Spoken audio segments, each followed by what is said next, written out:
Alright mga bossing, another installation po tayo. And this time, isang Mitsubishi Strada po ang ating install ng QCY F24 dashcam. Ito po yung may 4K resolution front camera plus 1080p resolution po sa reverse camera. So, as you can see mga bossing, yan po ang ating combination view mga bossing. Ito ang ating front, ito ang ating reverse camera. Yan po mga boss. So, change view tayo, swipe lang. Yan ating front mga boss.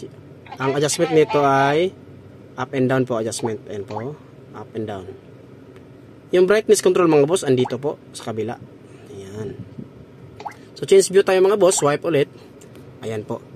Sa ayan po mga boss, medyo madilim na ang paligid, pero yung reverse camera natin mga boss, maliwanag pa rin. Kasi meron po itong super night mode. Ayan. So recording po ito mga boss. 3 minutes loop recording every 3 minutes po. Ayan. So with free 32 gigs micro SD card po mga boss kapag dito po kayo bumili at nagpa-install sa Andre Auto Accessories mga boss. Ayan, tingnan natin iba pang functions. Dito sa kanyang main menu, ito po ating driving recorder. Ayan, syempre sa ating recording. Ayan po. And smart driving, ito po ang ating mga sensors, ADAS, BSD, LCA. Ayan po mga boss. And file management, andito po nakasave lahat ng recorded videos. Driving settings, yan, dito po yung settings natin camera mga bossing. Also, ang resolution, 4K plus 1080p. 3 minutes loop recording mga boss. Ayan po.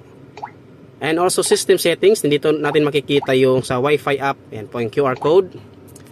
So, i-download nyo lang ang app and then connect kayo sa Wi-Fi para po sa file sharing and also mobile viewing. And also mga bossing, bago ko makalimutan ang ating reverse trigger.